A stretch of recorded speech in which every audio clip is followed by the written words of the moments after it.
Bit of a joyful mood I'm in this morning. But listen, I got good news to go along with the bad. This is just this is a rehearsal, kind of sort of. I just want you in on the action.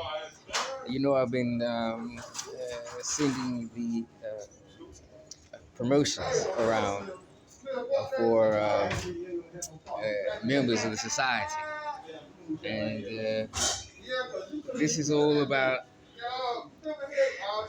the phenomenal introduction that I received from Grandmaster Crowley. I petitioned membership in the House of Aries, and I'm accepted. And unlike other houses I've obtained membership in and throughout the Masonic journey, where we do go into a little casual social dialogue, kind of sort of in some retrospect. We're looking at it from a perspective of from whence you've come already, through the 3 degrees of Freemasonry, for example, perhaps through the Scottish Rite degrees, maybe you're a Master Mason or maybe also a Shriner. Based on that, we would carry out a certain social casual dialogue. Um, but in the House of Aries, there was no casual social opening or dialogue when I was accepted. I was instead assigned to study the 8 circuits of consciousness. So I got into research immediately. That's a little bit different, not all the way across the board, but majority rules. Usually, when you're a Master Mason and you're joining other lodges or other jurisdictions, you typically kind of get your Masonic background advanced on the spot because you're a master already. Everybody knows you're where you are at that point based on your choice, your preference to want to continue education for masonry or a Master Mason degree. Uh, and it's an interesting correlation because I was assigned the 8 circuits of consciousness, which is correlating positively with furthering education on the Master Mason degree as a Mason, in my opinion. And so, Grandmaster Crowley has put me on, you know, the needle. The needle is going to break records um, because instantly I was engaging in education and assignments and homework instead of retrospect. It was the immediate moment. And I've seen this over a series of things that has been shared with the society. Grandmaster Crowley is a super entrepreneur, multiple projects going on, and very, very resilient and to the grit about putting them all into work to completion. So I've been sending so I was certified as a holy Discordian Pope. That's in the 5th degree of the House of Aries, which is the highest degree in that particular house. So I'm a 5th degree. And so I also, following that, I get the opportunity extended to me to become a manager of the society. I accept the invitation of the opportunity. Now I'm one of your new managers of the new Discordian Society. And then it came up, it was posted over social media before I knew anything about it. So I learned about it surfing through the group page. And it says on one broadcast that I posted for the society, introducing a new Holy Discordian Pope who's now Grandmaster Williams of the Discordian Illuminati. So I've now been promoted to a Grandmaster, And this has not even been 7 days. I become Grand Master. So, what I'm going to do, I was already planning this before the news of me being made Grand Master, installed Grand Master, is break down the 8 circuits of consciousness in an 8 series lecture, or 8 lecture series, excuse me, where I'm going to do each circuit one at a time. Thus, we're going to do 8 individual lectures on the 8 circuits of consciousness, which, when you research it, it's not that way. The 8 circuits of consciousness, when you look it up, it all comes out in one article. But I'm going to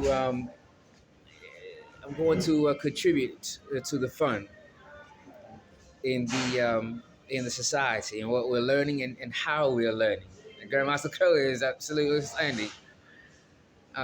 Just for taking me off guard, putting me on cue, not getting into superfluous activity or functions in the beginning, which is not uncommon in Freemasonry among us brethren.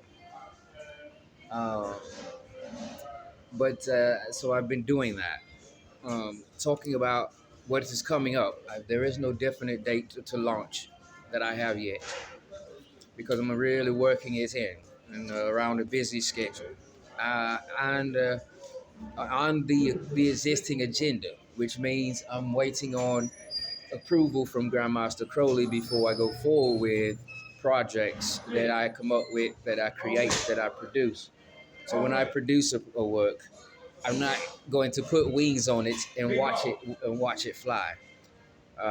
Metaphorically, what I'm actually going to do instead, what I already am doing, is submitting them through the proper chain of command, and waiting on the okay to move forward, proceeding with these ideas I have in mind as a Grand Master.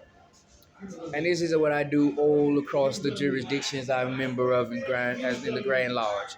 I always coattail on those who predecessed me. Right? I'm master of the lodge and our lodge as it is currently. However, it will look more like my Grand Master is still the worshipper master. So that's because I enjoy learning. I'm not a masquerader. I'm not a Cowan. I'm not an eavesdropper. I'm not in Freemasonry legitimately, just for an ulterior motive, store, or hidden profile or hidden agendas to create chaos or whatever. It's just for fun. I was initiated in 1998 at 18 as a Lewis. As 26 years ago, I'm 44 now. Grandmaster in many houses, 32nd degree Scottish Rite, Mason, Hella Shriner, the Dallas, Texas jurisdiction. My brothers there, the ancient Arabic order of nobles of the Mystic Shrine, the Hella Shrine Temple, cashier in cashier in the financial department, the Grand Lodge of Louisiana, in the Louisiana jurisdiction, um, and a host of things. Anywho, um, so I'm going to do the 8 lecture series on the 8 circuits of consciousness. And last evening, I began. Again, this hasn't even been 7 days yet, since I saw the post that I was being introduced virtually as Grandmaster by Grandmaster Crowley. And so again, thanks Grandmaster Crowley. The Correspondence Circle, Quarter Coronati Lodge, number 2076. Correspondence Circle is the Correspondence Circle of the Quarter Coronati Lodge, number 2076 of London, which is under the United Grand Lodge of England. And it is the first research lodge. It is the world's premier Masonic lodge of research. And from Quarter Coronati Lodge 2076, the history of all research lodges as they exist today have emerged. So There's a bit to learn about the transactions of the QC 2076. Lots of Freemasons are interested in those transactions because of the impact of research lodges, the influence of them, and the inspiration of research lodges, and what the research lodges effectively and efficiently have become since the Corte Coronati Lodge 2076. Anywho, this is just a little run over to check technology, because I am seriously getting ready to do give the first lecture, which is on the first circuit of consciousness of 8 circuits.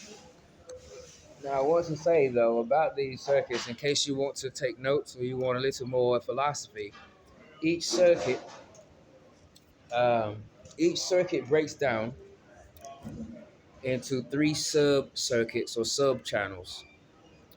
Supporting each circuit are 3 components, if you will. So what we have as a total is 24 circuits to learn about, right?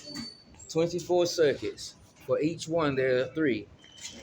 And what I found interesting, 8 times 3 is 24. Well, 24 is also the magic numeral in the first degree when we're learning working tools of the Entered Apprentice Mason. Uh, and that is about the 24-inch gauge. The 24-inch gauge is designed to cover a concept that will suffice every Freemason, um, diligent in his obligations, upholding or performing those. Um, but 24 days is a long time for one to work, isn't it? You can't work 24 hours, can you? So we can't do 24 on the days. We've got to do it in percent. So instead of a 24-hour day, we're using the 24-inch gauge in terms of percent. So we're actually performing a 24%. If we perform the 24%, we can suffice. We've covered what we should for the day. Now, what's essential about it is that if it's 11:59 p.m. Monday and 12 a.m. makes Tuesday, that's not fair. That is not 24 hours of witnessing to really say that it is the next day, just because of the clock striking 12, right? And this is how we've lived for a long time. We've not truly been aware of 24-hour intervals or truly transition from one day to the next. So we take an hour and we say we've done a day. We've scored an entire day, and we want to kind of compensate for that, in my own way of putting it and looking at it, with 24% to cover the day. Okay? And so 24% broken down into 8 hours, which is the common work hour scale, is 3 increments. So we've 3 divisions to work through to make use to utilize the 24-inch gauge as a Freemason every day. The first 8 hours is for service to others. The second, these are chronological, by the way, these are chronological order. The second increment is 8 hours service to God. And the final or remaining increment of 8 hours is rest and sleep. And so when we do this, we are using the 24-inch gauge. And we're also being real about the day. So what I found interestingly as a correlation is in the 8 circuits of consciousness, we're dealing with each, you learn, and you check this out, research and look it up. You ain't gone yet.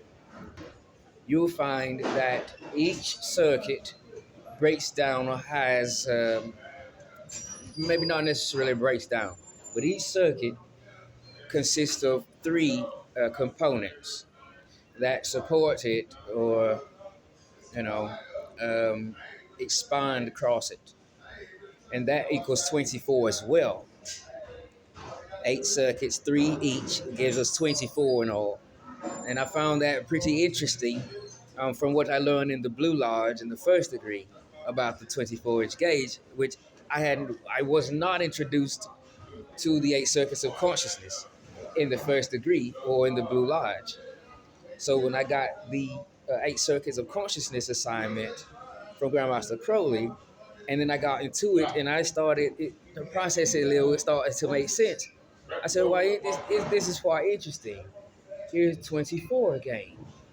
And it's about consciousness and the circuits, which makes sense. You must be conscious in order to use the working tools, in order to benefit from them. It takes consciousness. There are components that have to be, there are things that have to be implemented to make these things work. And lots of our members are struggling because they don't understand that part of it. They're expecting something that former President JFK advised not to do. That's to not ask what your country can do for you. Ask what you can do for your country. That's a quote from JFK. And so many members in the modern age today are expecting some type of immediate turnaround or surprise, service upon obtaining membership in Freemasonry. And they're not understanding that we each are Freemasons and are individually busy in our own lives and professions and walks in life. And that's what essentially makes the fraternity a brotherhood that's been around as long as it has, the world's oldest and largest. There is no comparison whether it's older or younger. It's the oldest of the old ones and the largest. And so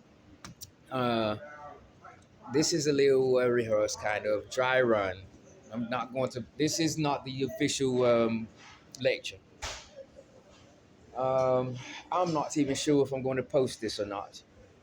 But it is what I've come up with note-wise. There is no rough draft. I've not written an essay or a speech. But this is what I have. And it's on the first circuit. Again, I'm going to do one circuit lecture. Circuit 2 of the 8 circuits of consciousness. Lecture number 2. Circuit number 3. Lecture number 3. And so on and so forth. So it's an 8 lecture series on the 8 circuits of consciousness.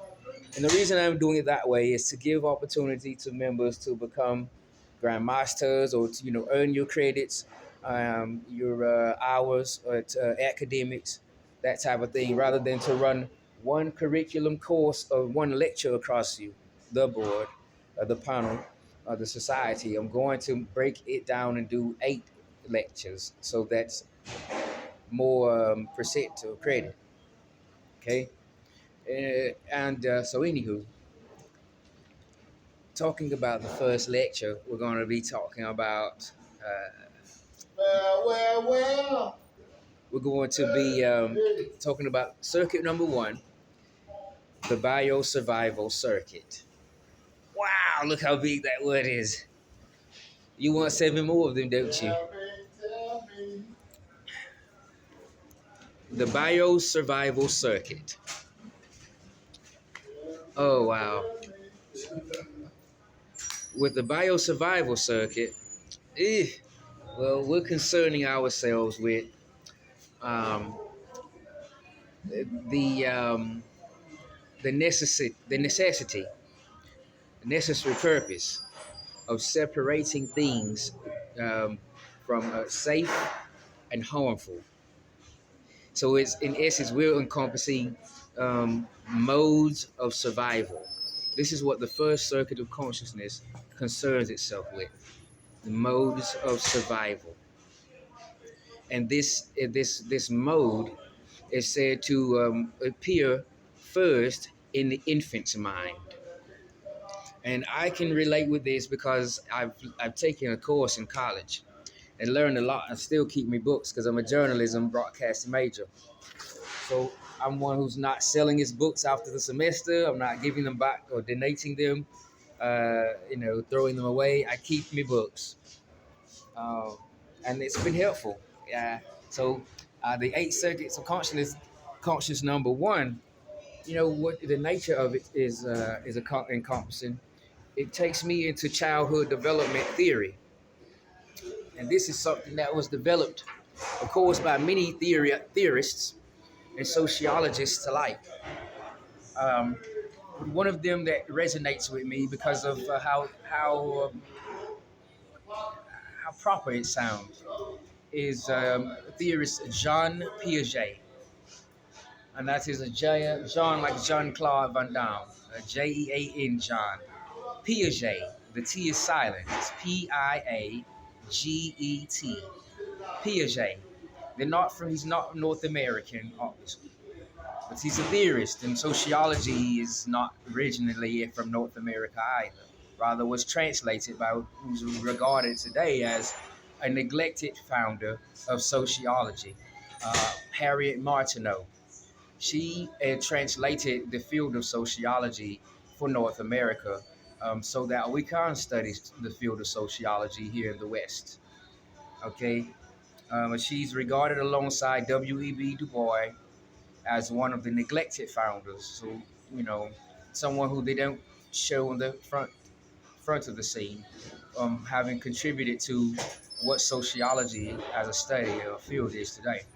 Anywho, Jean Piaget, his theory, his child development theory, starts with the four stages that go from ages 2 to 4 in the first stage, and the second stage from age 4 to 7, the third stage from age 7 to 11, and the final stage from 11 to 15, at which age a human being is expected or assumed to be developed. The brain is fully developed from birth, or an infant, or an embryo, from the astral body, theosophically. So, the first circuit of consciousness deals with the separation of objects from another based on safe and harmful. It is a concern of the modes of survival. And so we're not talking extremes like horror movies of survival. We're not talking Freddy Krueger, right? Or Chucky, the Bride of Chucky. We're talking modes of survival biologically, a very subtle attraction to the being. Right? And so it correlates interestingly with me for about stage one in the child development theory, produced by Jean Piaget, which is the sensory motor stage. It is a stage from age 2 to age 4 where the child is learning um, things like textures, what's hard and what's soft. They're probably not learning colors yet, red from blue or from yellow or green, but what's hard, what's soft. They've no teeth. If they bite on one of their toys too hard, it's going to hurt them. And they're going to start to learn with the object by its texture. Don't put this in the mouth. This is not going to feel good, right? Um, Where on the other hand, there's something like Gerber baby food, applesauce. It's going to go down pretty smoothly, and that baby's going to enjoy it. And so, in the sensory motor stage, the child is learning modes of survival in that respect, in that essence of survival and modes of survival. So, I personally connect with the first circuit of consciousness philosophy because I've seen or heard of similar explanation about uh,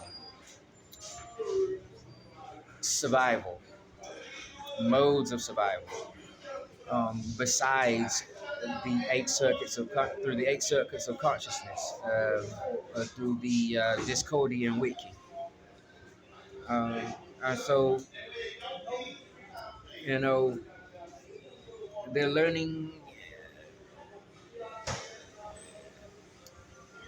They're learning. Let's talk about survival mode and talk about what not just that child. A child eventually again through the development stages becomes a young adult, an adult, etc. An elder, has an entire life to live, and so this first stage never goes away. It becomes one of the building blocks, the Legos to the human um, lifestyle behaviors. It's different, I would imagine, for us each, how we make use of it. But it itself is a framework that's pretty linear. In other words, we all have to go through this, learning hard things and soft things, and deeming those things either safe or harmful. And based upon that and our natural biology, we're going to try to avoid some things for certain reasons. We're going to try to familiarize ourselves better with others, right? So the biosurvival circuit is based on a one dimension perception, forward backward modes of survival. Okay, forward backward, forward food, shelter, nourishment, love, care. Forward, backward, danger, trouble, harm. And this is what the first circuit is based on, one dimension perception. Um, we're going to learn in the lecture as we go through this quest for knowledge in unity. We're going to learn more about um, how circuit one relates to discordians, um, in with regards to consciousness, how we implemented it, how it works for us, right? We're going to learn that as we go along. The earliest modes of survival I find are as early as the 19th century, in 1878, if I'm not mistaken. Um, uh, and this mode of survival was implemented or used for tower defense games. Games have existed for a long time. Uh, and so the uh, the modes of survival also is referred to as horde mode. Uh, you are flight, fight, uh, freeze, and fawn. Those are four modes of survival. So when we go to flight, flight's a mode of survival. Flight has to do with facing any perceived threat head on, or feeling a chance to win. Right? So there's confidence in flight, the first mode of survival, or that's listed. And don't hold me to chronological order. I'm not sure if these things are chronological or not, but they are nonetheless four modes of survival and earliest modes that we know of. Again, as early as 18, 1878, when the pioneer developers Pickering's Gaming Imperium released the modes of survival into games, zombie games, Call of Duty, Gears of War, State of Survival, which is a mobile app game. Those type of games have the modes of survival in them, and was released. The first survival mode game released in 1878. by pioneer developers, Pickering's Gaming Imperium. So survival mode has been used for quite a while, at least since the 19th century. Um, and so we talked about the fight, and I said it was as a flight, but it's fight. When we face any perceived threat head on, feeling that there's an existing chance for us to win. We are in one of the earliest survival modes known as fight. Okay, not phi theta kappa with eta and epsilon by VA and eta. Without the English dialect. Uh, Fight, FIGHT. Right? So so you can see I am wearing Greek letters, and I earn each set of Greek letters I wear. Um, so uh, yeah, the second of earliest modes of survival is flight, and flight is about running away from danger. That's a mode of survival. A third one is freeze, not like somebody freeze the people, FREES, but freeze like temperature, FREEZE. Um, Freeze is when we're unable to move or act against a threat. Some might have watched the horror movie before and seen freeze happen often, uh, rather frequently, from one horror scene to the next. At the zenith or the climax of another set of motives and investigation and hidden surprise, right? We get into freeze, a state of shock. The fourth one is fawn, and that's not the sophisticated way of saying fun or enjoyment. FUN, it's a FAWN, like wildlife, a fawn, right?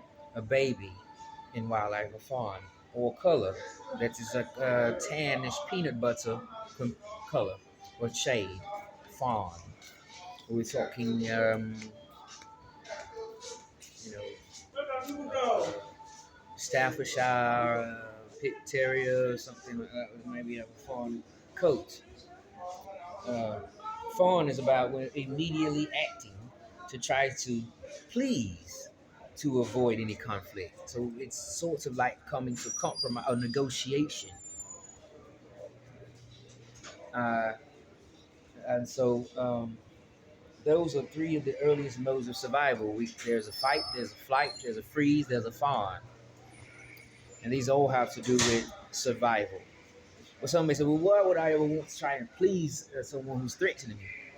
That's not how I'm going to survive. They're going to consume me because I'm letting my guard down. Well, survival is what's important about consciousness. Survival is not about your guard. It's not about your guard at all. It's about your perception. It's more important than your image or your opinion. Your reasoning is more important to survival. It's more valuable, in my opinion. Having said that, I don't want to make a disclaimer here. You know, what I share is my personal opinion. It's based on my opinion. It is not a representation of a Freemasonic um, stance or perspective. It is not a representation of Freemasonry, nor any individual member. Okay, so I don't want what I'm saying to be taken as away from this and thought to be something that is applicable, here and there, in terms of the craft, because it is only my own opinion. All right, it's a disclaimer. Um, Thanks. Good day, mate. Um, so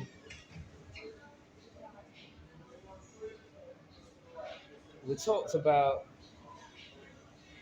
earliest modes of survival. Let's look a little bit at the basic separation of objects into either harmful or safe. We're going to do that. We're going to hear about it in the lecture. Um, Something else here. I'm not going to tell too much. We're going to talk about esotericism, obviously. Um, I'm again fifth degree in the polytheo and a meta-mystichood of Aries esoteric. Uh, there are 5 degrees in the Poee, uh, the polytheo and a meta-mystichood of Aries esoteric. We're going to talk about esotericism. We're also going to look at the apple of discord. I posted the story for everyone in the society just yesterday, last night, hours ago, um, and I suggested or recommended it for reading prior to the lecture because the points I'm going to be making, um, which is why I've got what information we're disclosing here surrounding it, actually, to support it, is encompassing the um, the story about uh, the golden apple or the apple of discord. It is the centerpiece, or as I refer to it in the post, it's going to be it is the punchline of the lecture, and so one will be one will be able to understand where dialogue is going, having duly and truly prepared by reading that story, which is posted. A version of it is posted, and that version is the one I'm going to be referencing um, just hours ago, uh, so that everyone will have an opportunity to enlighten, uh, uh, prepare oneself um, for the lecture prior to the lecture. Um, this is necessary when you're not copying others' words, and you're only able to disclose your opinion, which is permitted in Freemasonry. Uh, it's necessary and it's essential to provide um, some literature for those that might be attending a lecture in Freemasonry. So if you're a Freemason and you're giving a lecture in a town hall meeting in your community, it's not Masonic related, then it's more informal than a Masonic lecture, in my opinion, uh, because we are dealing with the esoteric, and you know, generally, society at large is oblivious, sublime in the esotericism that exists in all sorts of perceptions. So I encourage those of you who are, like myself, among Masonic scholars or plumbers, electricians, or truck drivers, engineers, writers, Uh, when you do your lecture, to provide some source of literature to enable or allow those who intend to attend the lecture to have some understanding based on your version of what you're going to lecture on, not just a link to where to find where you got it from, but how you, in your philosophy, word this data, meaning, you know, review your own academic investigation, right? Don't be satisfied at having looked it up, researched it, got all your work cited, and it's in proper structural composition. Think about how you choose to use the words of the language we are all familiar with, and don't vary philosophies or suppose that your personal take is something that you're embarrassed is going to embarrass you or somebody else. Be proud and confident of the way you put it. Huh? And so leave the bandwagon out of the picture.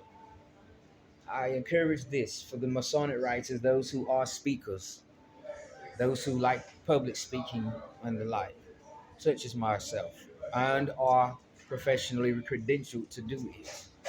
They're not just interested or um, inspired or compelled, etc. Uh, so, the way I'm going to explain this is what I said that to say this. The way I'm going to put the eight circuits of consciousness into eight individual lectures, so we'll talk about each one in a lecture. Uh, you know, thus the reason I um, I discuss the apple of discord in the manner in which I discuss it, which is for an adult, audience or classroom, by the way. Obviously, in this fraternity, but social media, lots of age ranges are wider. I mean, you can get a hold of it, subscribe or whatever, right? So this is for us in the House of Errors. Um, the way I'm going to do it is in a way to me that says I'm not just giving a lecture as if I was a college professor on a university campus or at a town hall meeting or at the village square or anywhere at random to give a lecture. This is in the fashion of giving a lecture in the House of Eris in particular. So because of that, I'm going to uh, talk about the story, the apple of discord, in a way that you might not have heard it talked about before or approached before. But it will make me point, and it also will be a way that a learning is going to not be a headache for us or something we dread or miserable. It's going to be fun. It's going to be a refreshing an element, and it's going to be something that renews our intuition and our inquisition about Discordianism and essential what essential use for it in philosophy it is earned, uh, and so all the way from um, Eris in the zodiacal sign of Aries, for as long as that has been, to the present, to today. Um, we're going to talk about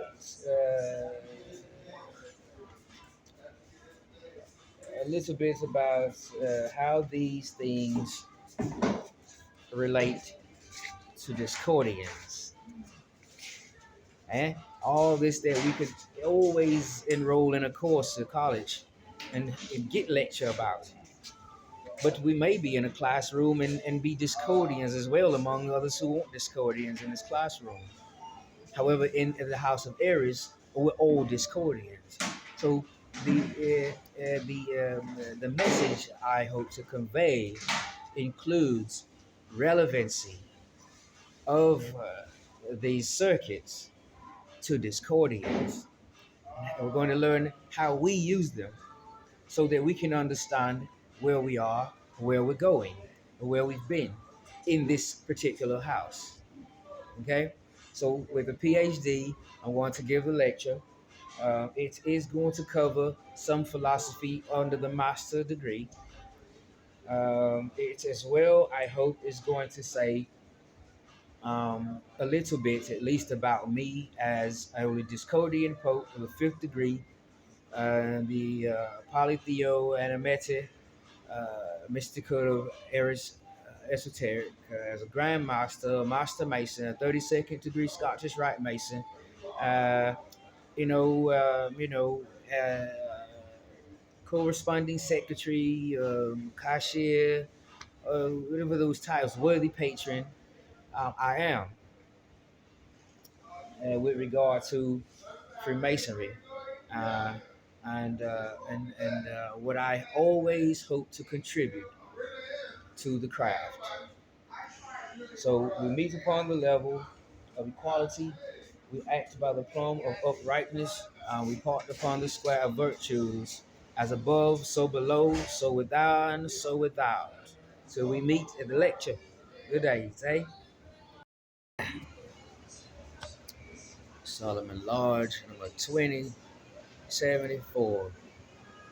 Greetings to the plum on the level. I just got my hands on a piece of mail I received here from the MSA&A, which I've been a member of. But I didn't open it. And I've almost had it a week. Now, let me say something. What I'm sharing is my opinions, and is not the stance of Freemasonry or any member in the fraternity. So I don't want you to run away with what I've told you and say, well, Freemasonry is this and that, or co-op me in your old correspondence channel. Uh, um, having said that, uh, I plan to open it and share, I suppose, the gist of it with you, brethren, sisters, Order of the Eastern Star chapters, worthy matrons, associate patrons. Where is me? Grandmaster Williams. Emerging in charity. By the way, I'm very, very private as a Freemason normally, but the World Trade Center retribution chaotic. Uh, and then the coronavirus, and then all the little trickles in between my professional entertainer, commercial, public radio, music career.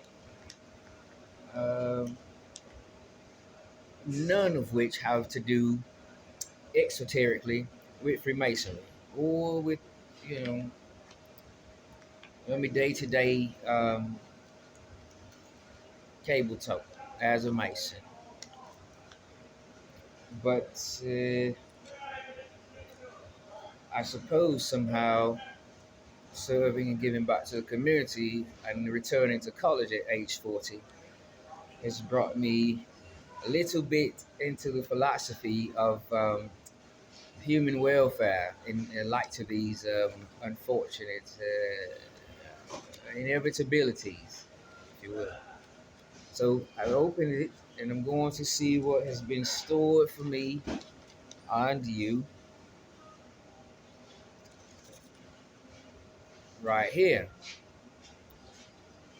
Because this is an essential time. I'm taking a break from my study, preparing the second lecture for the House of Aries, which is about the Well, maybe I shouldn't disclose what it is yet. We've not even gotten uh, uh, into the first one, but I have eight to give, and there's no getting away from it. So the sooner the better. I might as well not wait until I'm compelled to give another lecture to prepare a lecture. Even if I end up with all eight stored away, we can go by them one by one. I promise. um, okay, so the MSA note. Um, well, speaking about pandemic, you can see a photo here in this month's issue of our short talk bulletin, which is a good thing here. Yeah, uh, you can see they're wearing the masks and etc. So very relevant since I was initiated in 1998. Consciously, there has not been recurring disasters, in my opinion, happening in the world. I've been a Freemason the whole time. So, say that to say this. Typically, I'm very private about it because my crowd lodge is a private lodge. We are not on social media or you know here, there, or wherever else. With all due respect, uh, uh, I'm fairly affiliated in the crowd with brethren from different jurisdictions and rights as well. And I appreciate those the fellowship and the benefits of joining at an early age, so that my psychological developing processing, yeah, understand me a little bit, uh, somewhat. Um, but as a 44-year-old male now, I'm a very uh, appreciative and respectful Freemason, obviously. So let's get into it. This is about, and this is an update about an electronic distribution of short talk bulletin and IMSA notes to more Masons. Well, that sounds like good news.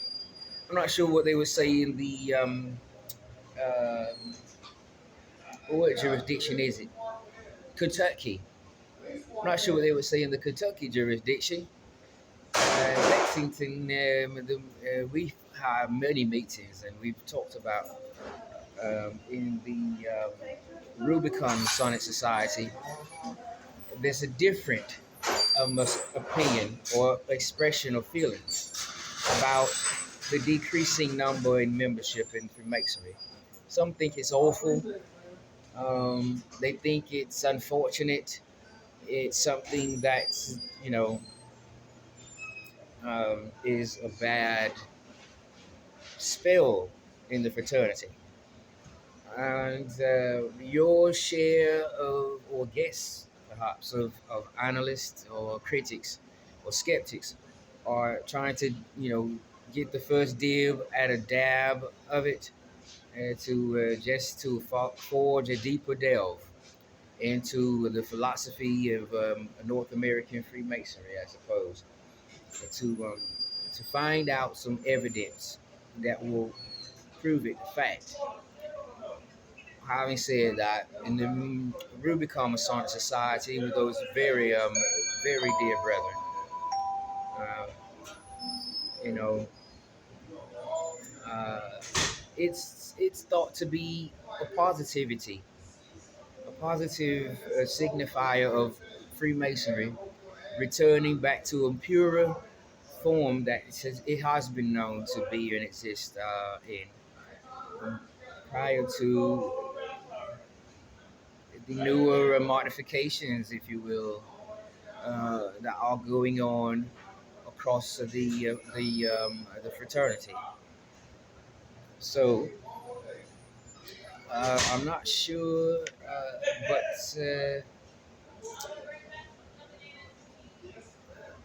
the update front opener icebreaker here, you can see it for yourself. The electronic distribution of short talk bulletin MSA notes to more Masons. It sounds to me like this might, and I mean might as far as my understanding, my perception, this might be an attempt um, to situate Masons who um, don't use the old-fashioned um, postal service for mail, rather, or digitally engaged for the most part. As well, innovatively speaking, um, we've not yet distributed the Masonic Service Association of North America short talk bulletins digitally or via online um, at all anyway. And so this might be a strike at technology and essentially reaching more Masons who probably are better reachable via email or some digital virtual platform. So, or maybe I could say environment, but that's the icebreaker, if you will, as you have seen yourself, electronic distribution. So imagine this coming in your inbox.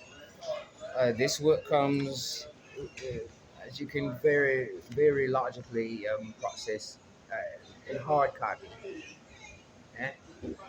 But let's imagine it coming digital, in a digital format, where you would download it, maybe save it to a folder, put it in a library, that type of thing. Something else here. I want to let you look at it first before I read it. The Masonic Service Association Hospital Visitation Program. That's pretty interesting. I hear the word hospital, I start to get into the mental um, processing of the Arabic of the ancient Arabic order, the Nobles of the Mystic Shrine, the Hella Shrine Temple in Texas jurisdiction. Me, Hella Shrine. Um,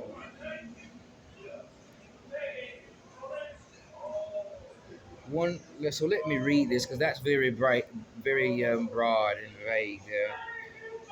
But it's the article itself is by Wayne Him Hims Hims Heimsoth. Let's take a try for Heimsoth. Heimsoth. A proud volunteer. And thanks to Brother Heimsoth, for his contributions to the MSA, NA, and community, and the nation at large, the human species altogether. Uh, One starts in to read it. The Masonic Service Association Hospital Visitation Program. Okay. One of the most rewarding activities one can do is brighten up a veteran in the Veterans Administration hospital system. These veterans brighten up, get really energized, and love talking about anything and everything. You don't have to be a member of the Masonic Service Association, the MSA, but it does help. I personally volunteer once a week in the hospice area. Hospice, if those who are in the medical field or where hospice is, And this is a picture, with his permission, of one of the residents who loves being brought down to the first floor and shopping in the canteen, then having a drink at the Starbucks store. I just received my 1,000 pin.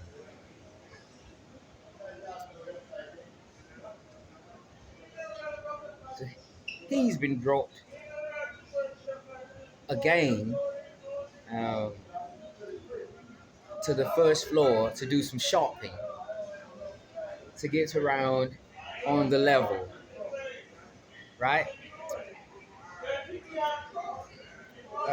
Now, this I showed earlier on because I gave a little preface, so to speak, about a little bit about my Masonic background, um,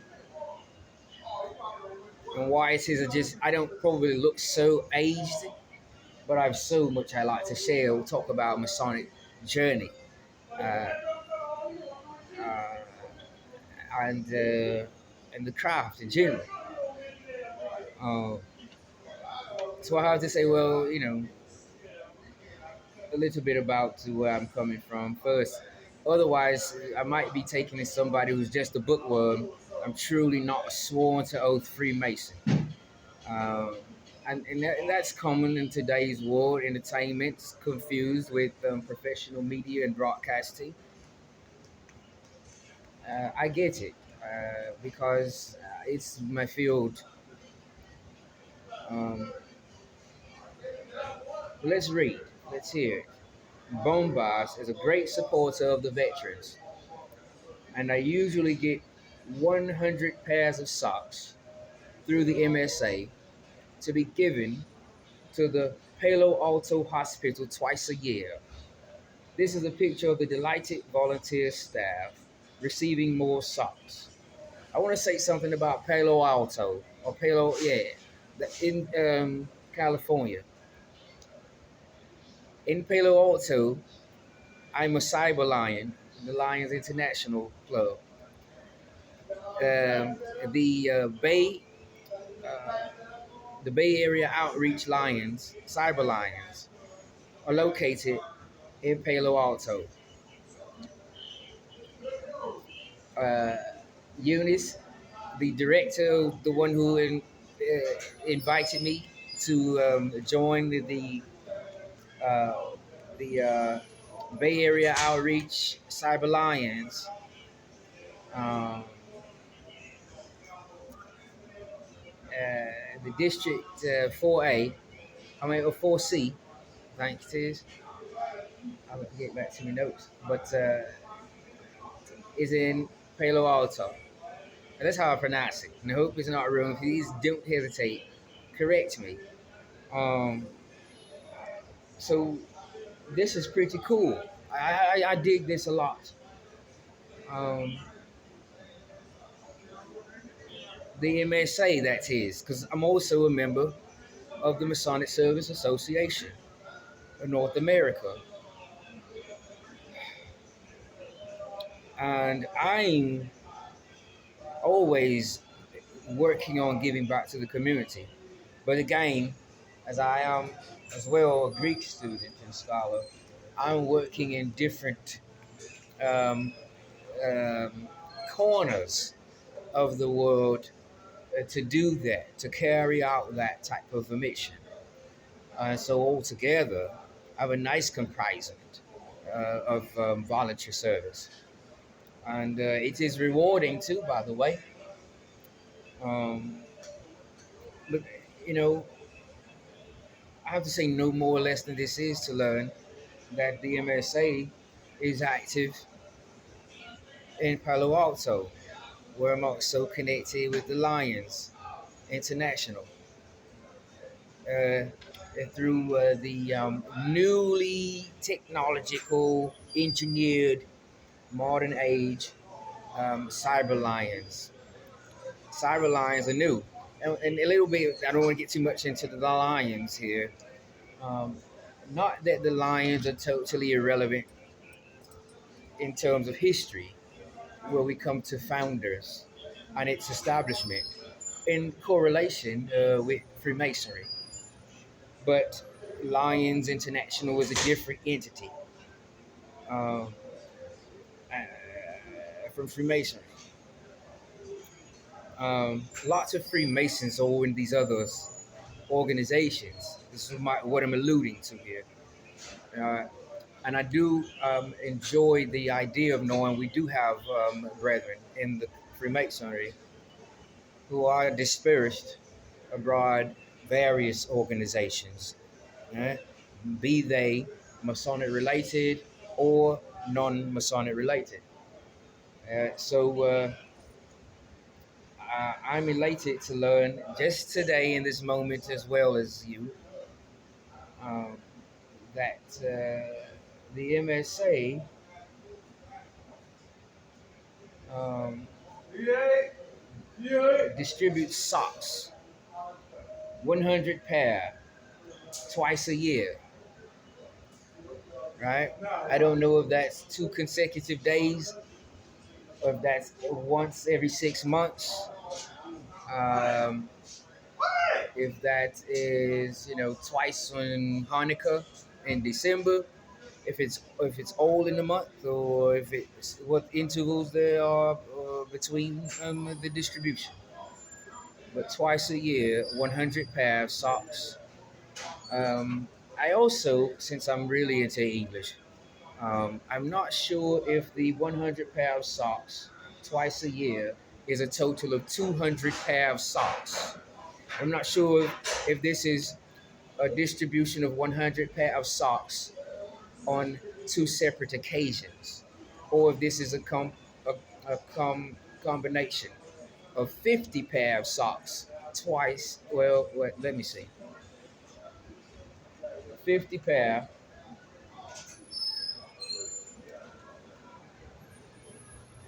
Wow, that's more math, isn't it? That's what I like about it. This is how you prove you're serious in Freemasonry. Huh? You're not just here for image or fame or popularity, um, or branding. You're not a masquerader. You're not an eavesdropper, uh, or a Cowan who has got into the fraternity and has an ulterior motive, try to discredit this fraternity and our charity, our hope, and our faith, try to tear us down. But you are into it for an intellectual experience, a more profound exploration of the meaning of the craft. Instead, when you really read these things and you can find your own self charged at homework along the line of academics, right? Um, so 100 pair of socks through the MSA. This is liberal arts mind. Um, Word problems, or what they are called. 100 pair of socks through the MSA. I would like to have me a whiteboard here, to be given to the Palo Alto Hospital twice a year. Now, the total is 100, and the rate is 2, twice a year. Are we talking a sum of 200 socks? Meaning, in one of the two distributions in the year, there's 100 pair. And then in the second, there's 100 pair. This liberally might be interpreted, brethren and sisters, in the chapter. Because let me tell you something about North American Freemasonry. In North America is the only place the Order of the Eastern Star chapter exists. So when we are in North America, from wherever we are respectively, and we should include the sisters, anywho, be mindful that the OES is a North American established order. It is not in any other countries. So in those other countries, from the Ivory Coast, the Florida City, which isn't in another country, but here I'm addressing the brethren, my fellow brethren, in the lodge. Uh,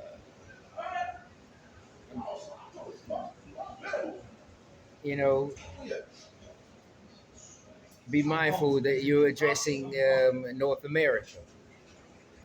Um, the sisters in North America. Oh yes, is this nowhere else? So, I want to let you take a look at it in case you want to jot it down very quickly and perhaps reach out to me and hey, let let it be clarified. Let's find out what numbers we're talking about. Let's see.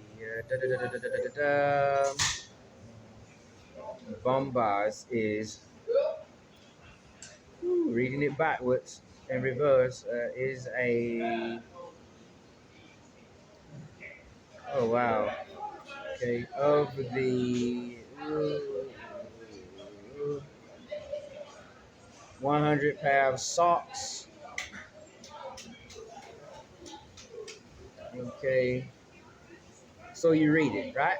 Give you a little time there, extra time. Um,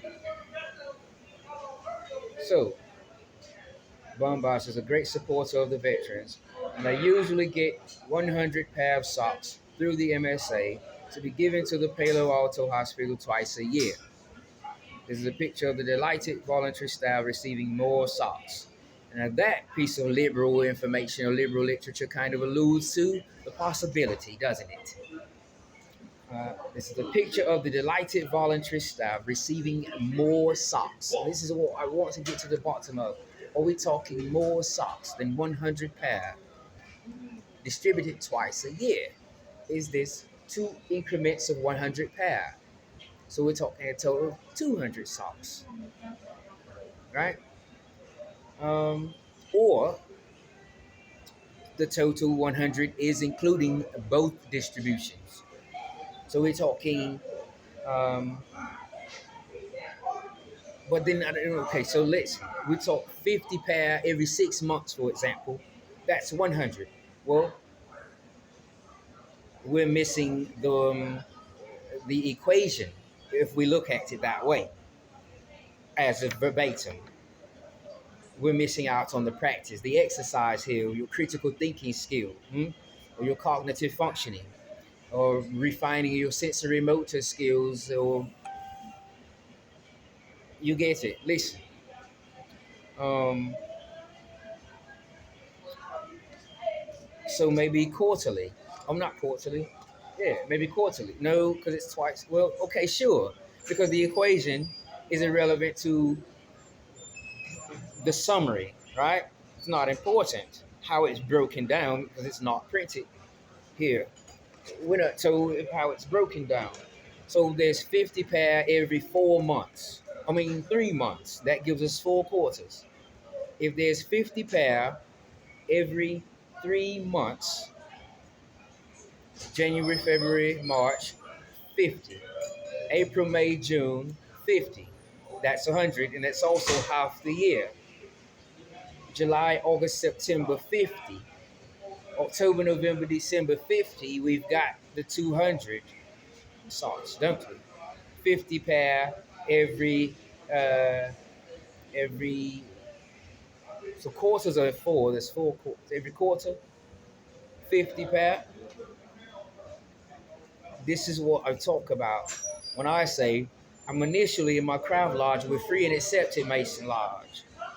But as I became a master Mason and I wanted to continue being a Mason as a man, I've come to learn and be educated much along or among other brethren in the fraternity that are from not free and accepted Mason lodges.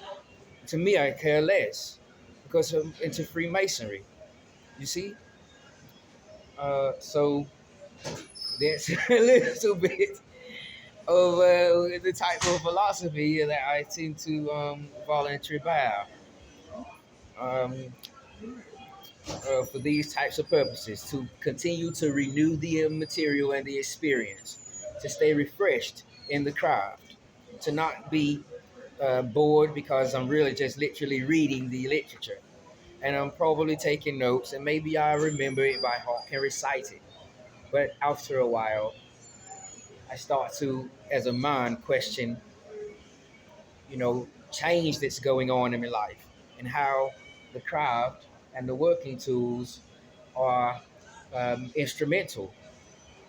You know, a Lewis essentially might, be a typical, you know, candidate for this type of an approach in the fraternity because compared to somebody who's already got life figured out, for its ups and its downs, retired, legitimately retired. And we're talking the standard, and it's white in the hair and around the face and the edges or whatever. Logically, it's just aged and almost passed away to the grand lodge up above, and is now at 50, 60, 70 joining Freemasonry, which is common.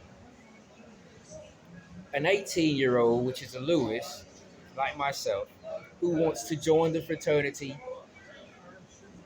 at 18 because, well, for me, not so much having relatives affiliated in the lodge, which is the premise under which one can join at 18 rather than a standard eligibility age, which is 21. I, in high school, throughout middle school, academically engaged. The 1993 Wakulla County Spelling Bee champion is me. On several accounts, I've been the Spelling Bee champion, the Geography Bee champion, the Block History Brain Bowl team captain, etc. Poetry contest champion, and ROTC. High school, throughout high school, I was in ROTC. So by the time I was 18, I had more reason than just having relatives in Freemasonry to want to join Freemasonry. So, um, performing in the public, in the ROTC, etc. I've been acquainted with those who we know. I've come to learn and love as brethren in the craft. Now, then, not having that fellowship, I knew them as patrons in the community on a different platform, who I've learned now are Shriners, Master Masons, etc. I was acquainted with them as a minor, as a juvenile, because of functions I wanted to partake in. So, um, this is how you continue to be a Freemason. You don't get stirred up in controversy about whether you're bogus or not. You don't get stirred up whether, mind you, you are bogus or not. Okay? You don't get stirred up. You don't get broken when you can find ways to stay busy in the lodge.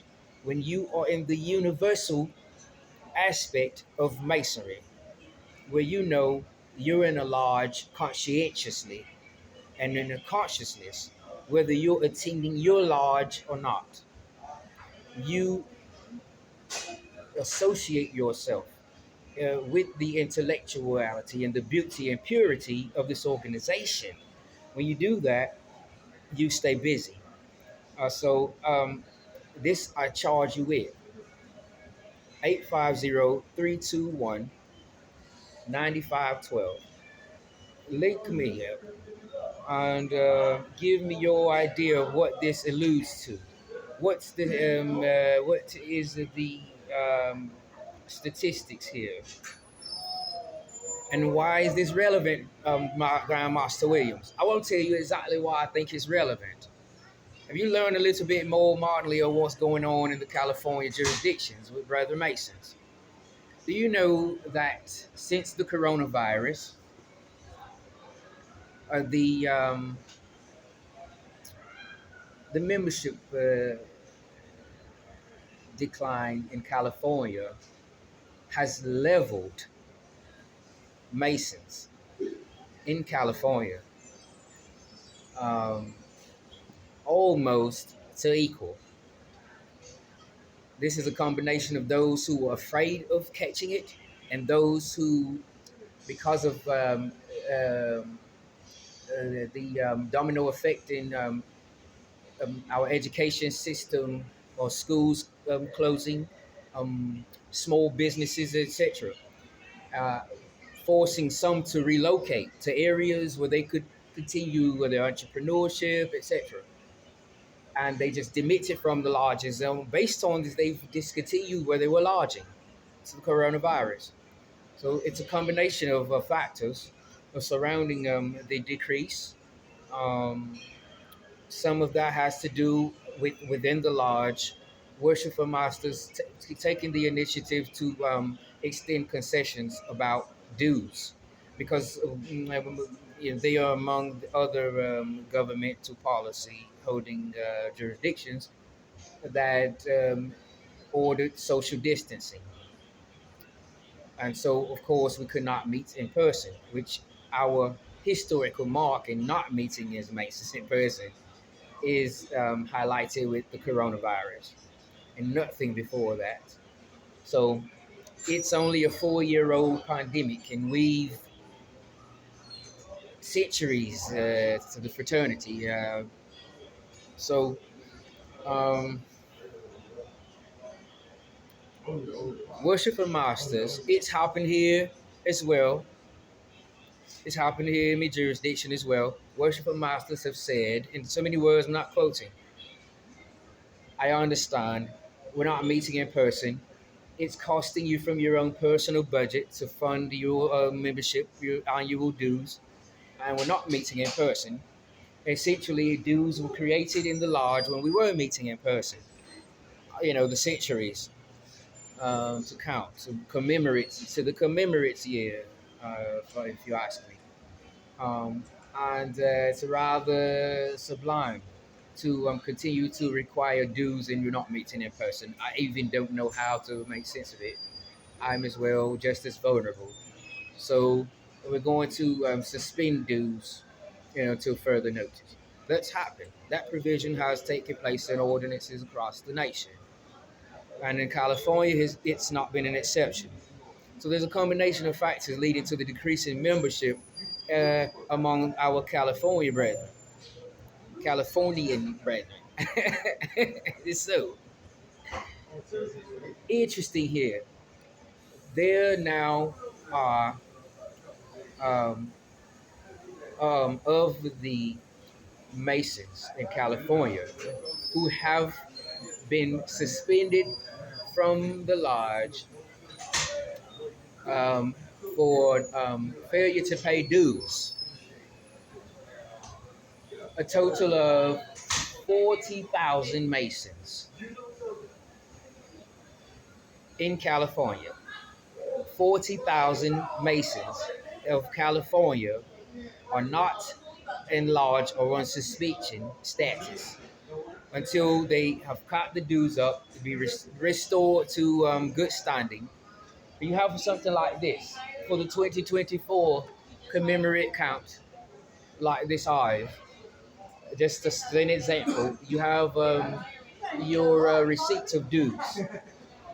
This particularly is in the states of Illinois jurisdiction, under the most worshipful Grand Lodge of ancient free and accepted Masons. The states of Illinois, where I've paid my dues. Um, but that's an example. I can share that one because that's one of the articles I have as a master mason. Um, or since I've been a master mason, I don't mind disclosing a lot of that plateau. But I am, again, typically a very self-kept, abiding by me old mason. Okay. Um, otherwise. But I want to show what it says. A member in good standing. So to maintain that status, you must pay the dues. And the coronavirus is an interesting phenomenon behind the numbers of California Masons that are not enlarged because of not paying dues. So you might want to get into some research on the decline in membership. Help us understand the light and how we fare, knowing we've some brethren um, who've been charged at some point in time during good standing to spread Masonic light, and how they are, because they can still watch, as I told you earlier, they can always watch social media or subscribe and listen to us talk about or discuss Freemasonry, right? Um, that is the essence of applied masonry, which has emerged from speculative masonry or Freemasonry, which revolved from operative masonry, right? So the essence of applied masonry will support these types of technologies, yeah? So, um, possible and probable that, you know, the reality that being suspended from a lodge or being expelled from a lodge, not deeming or categorizing the brother outside of being a Mason, something very probable in our consideration, an ethical consideration, that is, with how we address Freemasonry, with, of course, uh, a filter on politics or religion. We don't we don't want to go there, and I abide by this policy, this virtuous policy. Though in my post-secondary education, I might be very political, but again, into the PhD of mine, I will have learned how to. Oh, look, I've got a call coming from my grandmaster. Uh, let me take this call. Let me get this call again. Anywho, as I was saying, uh, the declination of membership. That's my grandmaster. Like I said, I'm master of the lodge right now, but you won't be able to tell it. I have to keep learning and as a student. So, I truly respect masonry and I respect the lodge, as I was talking about earlier, the universal aspect of masonry. But it's because you get to a position, you don't start to fade others out of the picture. You certainly won't grow and develop in the craft of masonry in the ideal of making good men better. How can you possibly do it? And I'm not going to go there. Um, let's remind where we were, so we can get in and out. Because I've got some work to do as it is. Another charge from the Grandmaster. The declination membership makes us in California.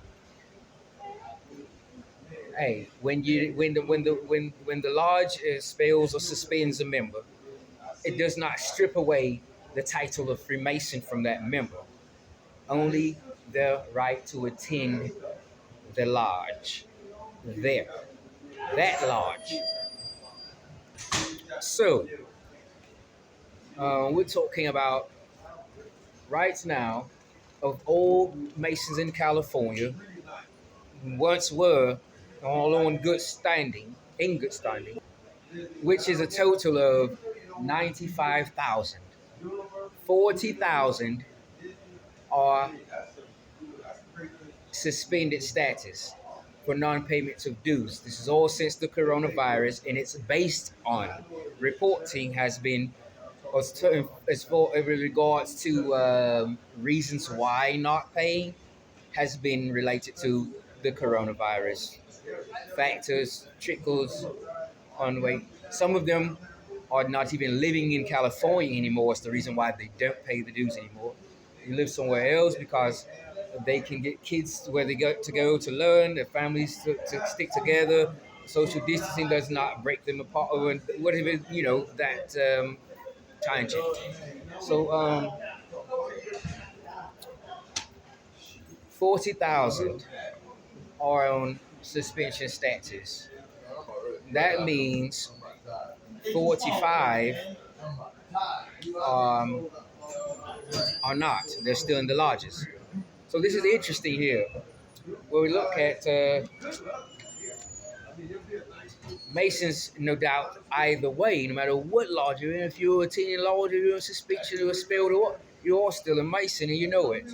So this is one reason why we need to forge education on North American Freemasonry, so that we can learn throughout jurisdictions and governments how to better aid our brother with brotherly love and relief.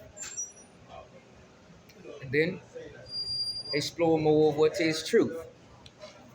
As much of history on Freemasonry that I've got access to, that I've got possession of, reveals in terms of politics, our religion, which I have to interpret on a different scale or a different platform, but nonetheless is my knowledge. It's my proficiency as a Mason, and so you know delving in deeper than you already have, into the mysteries, and for crying out loud, seek post-secondary level education if you are a Freemason. We're going to be able to come up with something for those brethren who are still getting the word, who aren't attending in the lodge, um, who are being labeled as irregular or clandestine, etc. Uh,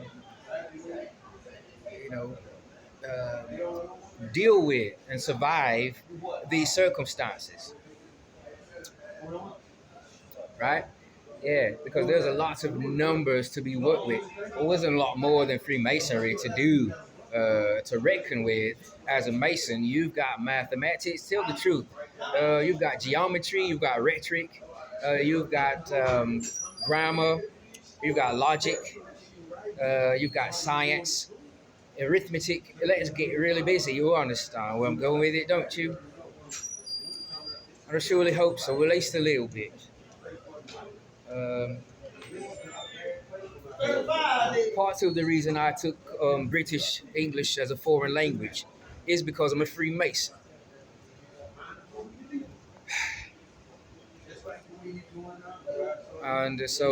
and I'm fellowshipping with brethren in the UK all the time, just as much as brethren in North America, and the my experience is the more I go forward in the Master Mason degree, um, uh, the more relevant membership in this brotherhood is to me as a man. In other words, the working tools of the fellow craft are upon me, and I hope and pray they always are. And so you know, uh, as above, so below. Huh? And so that's something you might want to keep in mind, um, as well as the 100 pair of socks twice a year. Is that a total of 200 socks? Are we talking 100 pair in two different increments, which is still 100 pair twice a year? This is what you learn in liberal arts, which I took 1 and 2 in college. I also graduated from Hillsdale College in liberal arts, um, in the American left, from liberalism to despotism. which is a very interesting course to talk about the feminist movement, civil rights movement. Oh, oh my God! So you learn all about the left and the right, and a sociological, um, organic context, much of it. Anywho, that's the difference where you learn how to speak. You don't just memorize language and use words and take words for granted, or the attention of some or attention span of somebody else for granted. That's not how you. It's not the way you are suggested to embark on a learning experience. Wise, you don't go the egocentric route. You take humiliation and humble and subtle manner. In my opinion, you have to be able to be molded. You have to be made a mason. You got to be able to. This was my question when I was initiated. It was not, can I join the fraternity? I don't think Freemasonry is a fraternity, frankly. Let me say that to make it clear. It wasn't to join anything. As I stood in person in front of a Mason, I know in the community as well as my relative and my maternal family tree, I also, know him uh, to the intelligence of a human being. And so my question was, will you make me a Mason? Rather than can I join a fraternity or join anything? So when you go that route about joining and all of that, you overlook the opportunity to join, um, you know, in the immediacy, to become uh, taken under the wing of somebody who, you might not end up in that person's lodge. It might be a different lodge that's better for you. However, you, in my opinion, are not going to want to exclude this brother from your Masonic journey as a brother, as a Mason, right? As you um, join the union of us brothers on this quest for knowledge, because you cannot endeavor this quest unless you are united on this quest for knowledge. This is about the craft. This isn't about any individual in the lodge. That's something that we in the fellow craft degree of the Blue Lodge um, make perfectly clear. When we carve the rough ashlar, the candidate in symbolism into the perfect ashlar that will fit into a wall and show fair face on either side. That's that's symbolically a freedom. There is symbolically no restraint on that object or that candidate in Freemasonry. That means his manhood's not taken away or compromised because he comes into the lodge. Instead, he's a good man made better. We don't start at bad man, made good, and now made better. It's not a literal walk 1 degree at a time in retrospect. It's very sublime all the way through. The hoodwink is something that is inevitable, and in contrast to operative masonry, speculative masonry or Freemasonry, which is totally symbolic, unlike operative masonry, which is not symbolic whatsoever, it's going to be imperative that you learn how to interpret um, your parameters that you are encountering as you grow as a mason among brethren in the crowd. It's my opinion. So liberal arts, 100 pair twice a year is also saying 100 pair in 6 months and another 100 pair in another 6 months, because that's still 100 pair twice a year. See, maybe it's 50 pair every 3 months.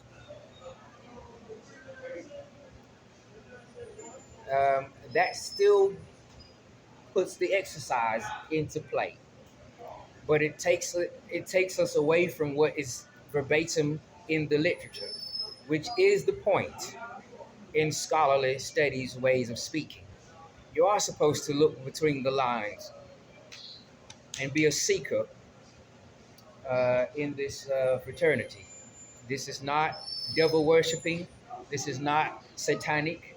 This is not manipulating others. This is not chattel slavery. Okay, so um, the decrease talking about uh, the the icebreaker in the MSA news, MSA talk, excuse me, about electronic distribution of short talk bulletin and the MSA notes to more Masons, perhaps being something that is to use more of technology in Freemasonry. Um, but in the efficiency of it, you've got some Masons who still use the postal service. As you obviously see, this is a hard copy. This comes postal like your mailbox or your post office box. This is in digital, PDF, download, share, copy, forward the entire message to a friend or family or someone. And so not everybody wants to continue to receive hard copy. Lots of people, for various reasons, prefer digital. So um, there is a talk of electronic distribution of this bulletin to more Masons, alluding to perhaps just the technology and growth terms, where so from social media, you social networking is a monster metaphor. Um, but again, in light of it, in terms of technology and innovation, quite interesting contrast to this, or contraire, in the Rubicon Masonic Society in Kentucky jurisdiction, where I have dear brethren I like to meet with as every chance I literally get. And the Rubicon Masonic Society of Lexington Lodge, number one. I wanted, I like the intellectual association there. And if I was in the Kentucky, state of Kentucky, Lexington Lodge would have been the lodge. We'd love to have become a member of Lexington Lodge, because I don't think I would have been misled as a Mason um, in the crowd. Moreover, we talked about, I think it was a talk about faith and Freemasonry in this society, and what we were expressing was uh, implying our question lies in faith because of the mass spread media on coronavirus propaganda, but then the decline in membership that followed the coronavirus. What was disclosed at this meeting, and I will be frank about it, I'm one who supports it, and this has to do with me craft lodge. When we initiate it, and how in our principles and rules and obligations and our mode of order in the lodge. Um, is that the lesser, the better, because Freemasonry needs to return to its pure repertoire, if you will, or image. Crises, mishaps, and us in our various respective communities engaging in empowering others, etc. Because some of us are more proficient in our social science disciplines than others. To do more than just donate or contribute goods, but to help build the internal stability as well. Um, we've gotten we've gotten to a point or period perhaps where the labeling is coming to Freemasonry as a charitable organization, which is not what Freemasonry is. It's circumstantial to the mishaps that have been happening, and our initiative to to give back to the community, to make seen, especially in the ancient Arabic order, the Nobles and Mystic Shrine. Shriners are number one in the fraternity of Freemasonry among appended bodies, in my opinion. Number one about forging uh, the ideal of building relationships, having a family and friends, as many as possible, engage in Masonic functions rather than feel excluded or not welcome because you're not a member or formally invited. That somehow the education of North American Freemasonry does not pertain to you. Uh, in your respective, walk in life or profession, perhaps.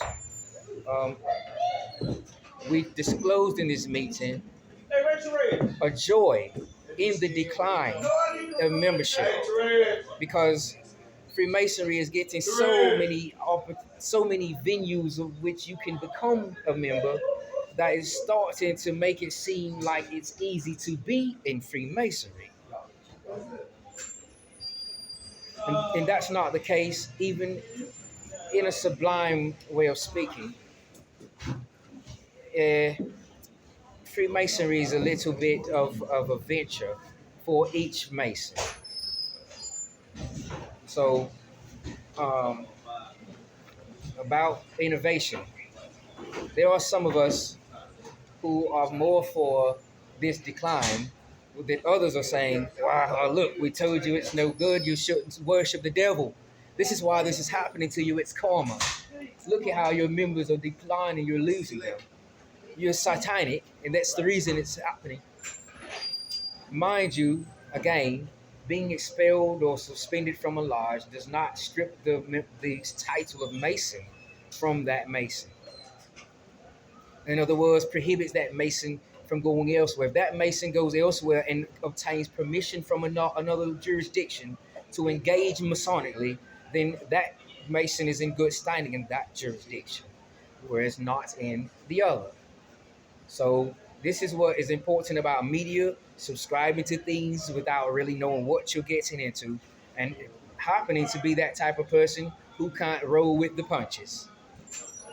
Rather, your feelings are hurt, you're getting personally offended, and you're making comments that are rude and that are obnoxious and just are not, you know, pleasurable to others. For me, I take it all because I can do entertainment.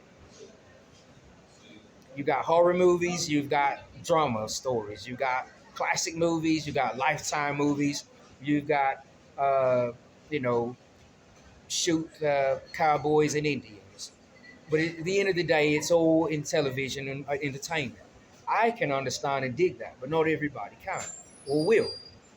So, to innovation, something else I would charge you here with. Look further into it. Read between the lines and understand where we're going so that you don't let just mass population start to get the idea that they are interpreting or dictating Freemasonry.